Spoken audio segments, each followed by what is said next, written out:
ప్రాజెక్టులపైన ఈ ప్రభుత్వం యొక్క మూర్ఖత్వము, ఈ ప్రభుత్వం యొక్క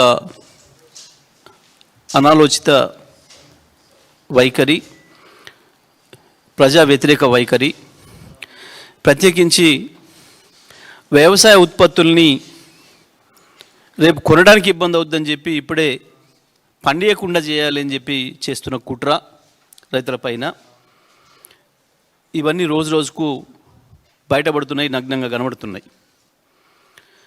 నిన్న మళ్ళీ ఉత్తమ్ కుమార్ రెడ్డి అదే మూర్ఖత్వాన్ని బయట పెట్టుకున్నాడు. ఢిల్లీకి వెళ్ళి కూడా వీళ్ళకి ఏమాత్రం సోయలేదు, కృష్ణ పైన కానీ గోదావరి పైన కానీ. కాళేశ్వరం విషయంలో ఆనాడు మాట్లాడిన తప్పుడు మాటలు, ఆనాడు మాట్లాడిన అబద్ధ ప్రచారాలు, ఎన్నికలకు తాత్కాలిక అవసరంగా మాట్లాడిన అబద్ధాలు, కేసీఆర్ గారి పైన చేసిన ఆధారం లేని, అర్థం లేని, అసంబద్ధమైన ఆరోపణలు, వాటిని నిలబెట్టుకోవడం కొరకు మళ్ళీ పదే పదే అది మాట్లాడుతున్నారు.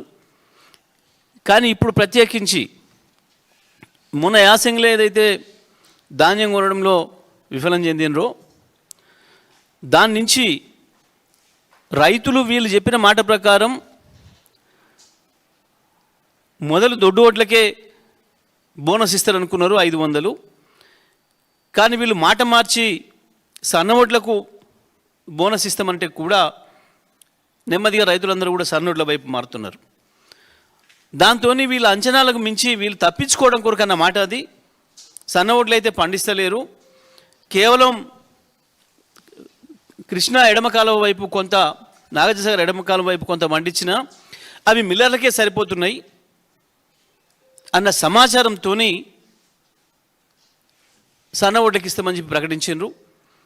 కానీ క్రమంగా ఇవాళ రైతులు మొత్తం రాష్ట్రం అంతటా కూడా సన్న ఓట్ల వైపు మళ్ళీండ్రు. దాంతో కంగుతిన్న ప్రభుత్వం రైతాంగాన్ని మోసం చేస్తూ పంటే పండియకుండా చేయాలన్న కుట్రతోని నదుల నీళ్ళు, ప్రాజెక్టుల నీళ్ళు ఇవ్వడం లేదు. అది గోదావరి పైన మొదటి నుంచి స్పష్టంగా కనపడ్డది. మళ్ళీ నిన్న ఇవాళ కృష్ణా నుంచి వెళ్ళి నీళ్ళు వస్తుంటే కూడా కృష్ణా వైపున్న లిఫ్ట్ ఇరిగేషన్లు ప్రారంభం చేయకుండా, జూరాల నుంచి కూడా నీళ్ళు ఇవ్వకుండా, శ్రీశైలం నుంచి వెళ్ళి కూడా నీళ్ళు ఇవ్వకుండా పెద్ద కుట్రకు తెరదిస్తుంది ఈ ప్రభుత్వం. ఇది మొన్నటి వరకు మనకు కేవలం ఏదో కేసీఆర్ గారి మీద ఆ రోజు చేసిన అబద్ధపు ఆరోపణలు నిజమైతాయి, బయటపడుతుంది, వాస్తవాలు తెలుస్తాయి ప్రజలకి అని చెప్పి చేయట్లేదు అన్న భ్రమంలో ఇంతకాలం ఉంచిండ్రు మీడియాను అందరినీ. కానీ అసలు ప్రభుత్వం కుట్ర రైతుల్ని వ్యవసాయం నుంచి దూరం చేయడం కొరకే, రైతుల్ని వరి పండించకుండా ఉండడం కొరకు మాత్రమే ప్రభుత్వం కుట్ర చేస్తుంది. దాంట్లో భాగంగానే ఒకవైపు నీళ్ళు ఇవ్వకుండా చేస్తూ, మరొక వైపు విద్యుత్తును కూడా పథకం ప్రకారమే కట్ చేస్తున్నారు. ఇవాళ మీరు ఏ గ్రామానికి వెళ్ళండి, ఏ రైతును అడగండి, 10-12 గంటలు కూడా విద్యుత్ వస్తలేదు సరిగ్గా. ఎప్పుడు వస్తుందో ఎప్పుడు పోతుందో చెప్పే నాదుడే లేడు. మళ్ళీ ఒక మాటలో చెప్పాలంటే మంచినీళ్ళ విషయంలో కూడా అదే జరుగుతుంది. రాష్ట్ర వ్యాప్తంగా కూడా నిన్నటి వరకు కూడా అనేక చోట్ల ధర్నాలు, రాస్తారోకోలు చేస్తున్నారు జనం. పట్టణ ప్రాంతాల్లో, గ్రామీణ ప్రాంతాల్లో మంచినీళ్ళు లేక. ఇది కేవలం నీళ్ళు అక్కడ అందుబాటులో లేకనో, సోర్సెస్ లేకనో, వ్యవస్థ లేకనో కాదు. ఎందుకంటే కేసీఆర్ గారి హయాంలో వరుసగా 5 సంవత్సరాలు ప్రతి ఇంటింటికి మంచినీళ్ళు ఇచ్చినాం. అది పట్టణమైనా, ఏ పల్లె అయినా, ఎంత మారుమూల గోండుగూడమైనా, గిరిజన తండా అయినా, ఎక్కడైనా 10 ఇండ్లు ఉన్నా సరే ఇచ్చినాం. అన్ని వ్యవస్థలు సిద్ధంగా ఉన్నాయి. 5 సంవత్సరాలు, ఒకరోజు కాదు, 2 రోజులు కాదు, నీళ్ళు వచ్చినాయి వరుసగా. విద్యుత్ కూడా మేము వచ్చిన 6 నెలల నుంచి మొదలుపెట్టి జూన్ 2కి వస్తే నవంబర్ నుంచి అన్ని రంగాల వినియోగదారులకి, గృహ వినియోగదారులు కావచ్చు, వాణిజ్య వినియోగదారులు కావచ్చు, పారిశ్రామిక వినియోగదారులు కావచ్చు, అందరికీ 24 గంటలు ఇచ్చినాము వరుసగా. 10 ఏళ్ళు, 9 ఏళ్ళు పైన. రైతులకు వరుసగా 6 ఏళ్ళు 24 గంటల విద్యుత్ అందుబాటులో ఇచ్చినాం. ఎక్కడ నిమిషం పోకుండా. ఎక్కడ కూడా రాష్ట్రంలో బోర్ బండ్లు కనపడలే, మొత్తం బంద్ చేసి పెట్టుకున్నారు రిగ్గులు. ఎక్కడికక్కడ ఇతర రాష్ట్రాలకు పంపుకున్నారు, అమ్ముకునే వాళ్ళు అమ్ముకున్నారు. కానీ ఇవాళ మీరు నిన్నటి వరకు ఇవాళ ఈ తుఫాన్ ప్రభావం వల్ల వచ్చిన వర్షాలకు పొలాల్లో పోకుండా ఆగినాయి. కానీ నిన్నటి వరకు మీరు ఎక్కడ చూసినా మళ్ళీ 9 జిల్లాలలో రిగ్గులకు ఎక్కడ లేని డిమాండ్ వచ్చింది. విద్యుత్ కోతలు అంతు లేకుండా పోయింది, మంచి ఇళ్ళకు దిక్కు లేకుండా అయింది. ఒక్క మాటలో చెప్పాలంటే 2014కు ముందు ఇవాళ ఈ ప్రభుత్వాన్ని నడుపుతున్న రేవంత్ రెడ్డి, ఆయన మంత్రివర్గంలో ఉన్న వాళ్ళ గురువులు, వాళ్ళ సమైక్యవాద గురువుల కాలంలో ఏం జరిగిందో మళ్ళీ తెలంగాణ అక్కడికి తీసుకొచ్చిండ్రు. దురదృష్టం ఇది. రైతాంగాన్ని వ్యవసాయం నుంచి దూరం చేసిండ్రు. వాళ్ళ గురువు గారు చెప్పిన పద్ధతుల్లో వ్యవసాయం చేస్తే దండగా అని వాళ్ళ గురువు ఏదైతే చెప్పిండో అదే పద్ధతుల్లో రైతులకు ఉచితంగా ఇస్తున్నాడు కాబట్టి కరెంటు, దాన్ని ప్రత్యక్షంగా చెప్పలేక పరోక్షంగా కట్ చేసేసే పరిస్థితి తీసుకొచ్చిండు. ప్రతిదీ కూడా 2014 ముందు పరిస్థితులకు తీసుకుపోయినారు మళ్ళీ ఈ రాష్ట్రాన్ని. మేము ఉత్తాన చెప్పడం లేదు, ఆరోపణలతో మేము చేస్తలేదు. ఇది ప్రతిదీ కూడా వాస్తవం. రిపోర్టర్లుగా, కెమెరామెన్లుగా మీ అందరి అనుభవంలో ఉంది వాళ్ళ విద్యుత్ పరిస్థితి ఏందో. హైదరాబాద్లో కూడా రోజుకు 10 సార్లు పోతుంది విద్యుత్. ఎంతసేపు పోతుందో, ఎప్పుడు వస్తుందో చెప్పేటోడు ఉండటం లేదు. హైదరాబాద్ పట్టణంలో కూడా, పల్లెల్లో మళ్ళీ పాత పరిస్థితి. నిన్న మనం అనేక చోట్ల చూస్తున్నాం. ట్రాన్స్ఫార్మర్ గాలిపోతే రైతులు స్వయంగా వాళ్ళ ట్రాక్టర్ల మీద తీసుకొచ్చుకొని లైన్లలో నిలబడాల్సిన పరిస్థితి. ఒక్కొక్క చోట 10 రోజులు, 15 రోజులు, 20 రోజులు పడుతుంది మళ్ళీ ట్రాన్స్ఫార్మర్ రిపేర్ అయితే.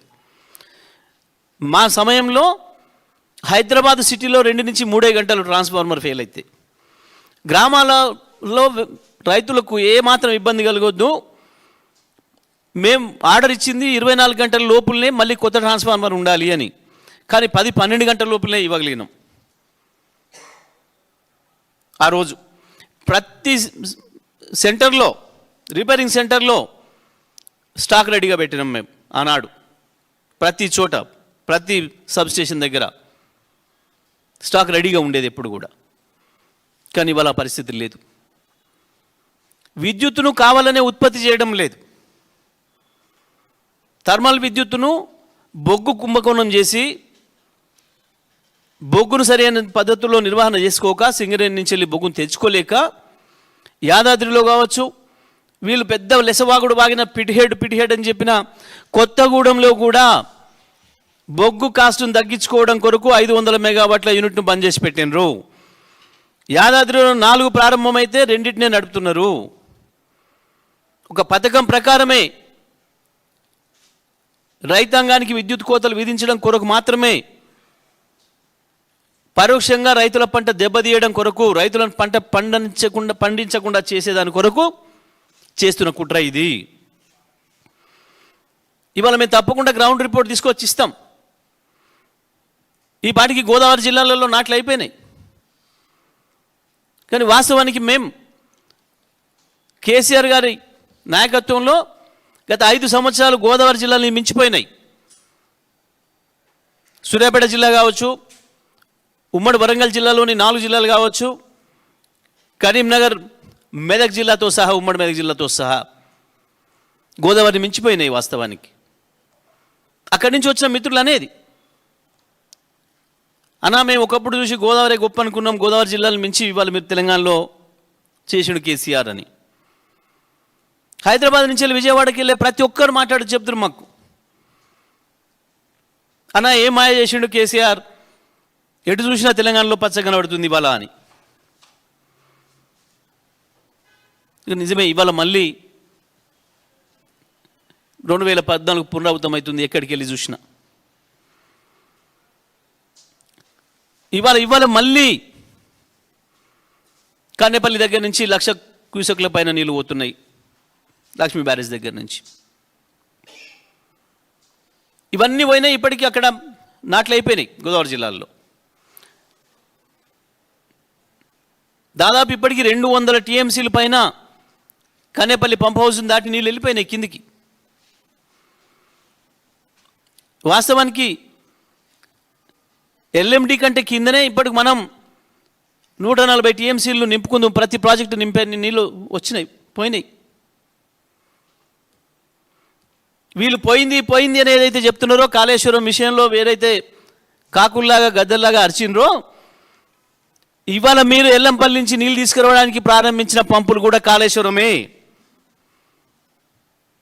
తెలంగాణ ప్రజలందరూ కూడా గమనించాలి. ఇవాళ వాళ్ళు ఎల్లంపల్లి దగ్గర నుంచి మిడ్మానేరుకు నీళ్లు తీసుకురావడానికి ప్రారంభం చేసిన పంపులు ఏదైతే నీళ్లు వస్తున్నాయో ఇవాళ మనకు చూపిస్తున్నారో అవి కావచ్చు, నందిమేడరం కావచ్చు, గాయత్రి పంపులు కావచ్చు, లక్ష్మీపురం దగ్గర ఉన్న గాయత్రి పంపులు కావచ్చు, ఇవన్నీ కూడా బాహుబలి పంపులు కాళేశ్వరం లిఫ్ట్ ఇరిగేషన్లో భాగంగా వచ్చి నిర్మాణమైనవే. ఈ వ్యవస్థ అంతా కాళేశ్వరం వ్యవస్థే.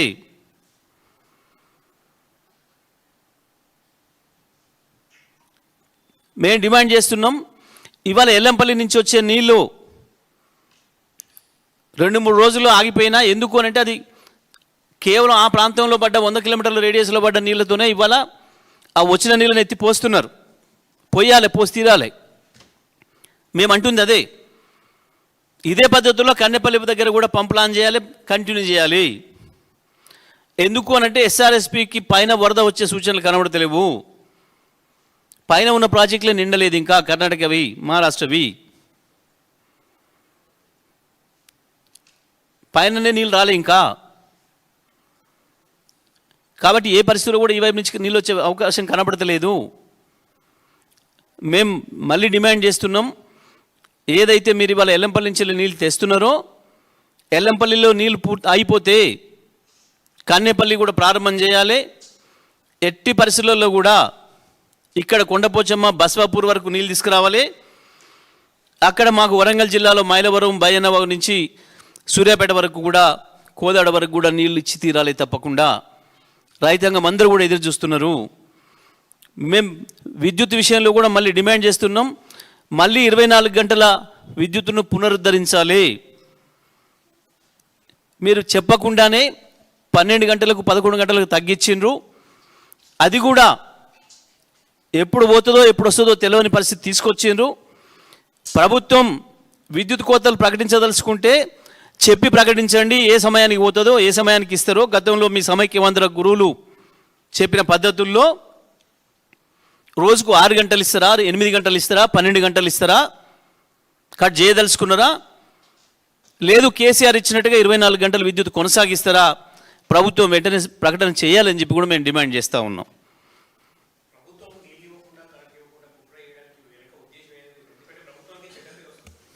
ఎందుకు అనంటే కొనుగోలు చేయదలుచుకోలేదు ధాన్యం బళ్ళు, వాళ్ళు ప్రకటించిన బోనస్ ఇవ్వదలుచుకోలేదు, ఎగ్గుట్టదలుచుకున్నారు. తప్పకుండా కాలువలతో నీళ్ళు ఇచ్చినా మళ్ళీ మోటార్లు ఆన్ చేస్తారు రైతులు. విద్యుత్తు అవసరం పడుతుంది. ఈ విద్యుత్తును కొనడానికి ఇష్టపడతలేరు, విద్యుత్ కొనడం లేదు, విద్యుత్తును ఉత్పత్తి కూడా చేయడం లేదు, బొగ్గు ఖర్చుకు భయపడి. రైతుల మీద పెట్టే ఖర్చును దండగా అనే పద్ధతుల్లో ప్రభుత్వం వ్యవహరిస్తుంది. రైతుల కొరకు ₹1 ఖర్చు పెట్టినా దండగా, అది మన కమిషన్ రాని ఖర్చు. అది కమిషన్లు వచ్చే ఖర్చు పైన తప్ప ఈ ప్రభుత్వానికి కమిషన్లు రాని ఖర్చుల మీద ప్రభుత్వానికి ఇష్టం లేదు. అది విద్యుత్ రంగం మీద ఖర్చు పెట్టినా, వ్యవసాయ రంగానికి సంబంధించి నీటిపారుదల మీద ఖర్చు పెట్టినా, లిఫ్ట్ ఇరిగేషన్లు కావచ్చు, రైతులకు ఇచ్చే 24 గంటల విద్యుత్ కావచ్చు, దేని మీద ఖర్చు పెట్టినా అందులో వీళ్ళకి లాభం రాదు కదా, కమిషన్ రాదు కదా వీళ్ళ పేమెంట్స్కి. కాబట్టి దాని మీద వాళ్ళకి ఇంట్రెస్ట్ లేదు. రెండవ సమస్య కూడా ఏముంది, రైతులు మొత్తం సన్నోట్లకు షిఫ్ట్ అవుతున్నారు. వీళ్ళు ఏదైతే మాట ఇచ్చి ప్రారంభం చేసినరో 500 బోనస్, దాన్ని ఎగ్గొట్టడం కొరకు రైతుల్ని డిస్కరేజ్ చేస్తున్నారు పంట పండించకుండా. ఇది కుట్ర, అచ్చం ఇది రైతుల మీద కుట్ర. ఇది వ్యవసాయ రంగం పైన కుట్ర. తెలంగాణ రైతాంగాన్ని వ్యవసాయం నుంచి దూరం చేసేందుకు చేస్తున్న కుట్ర ఇది.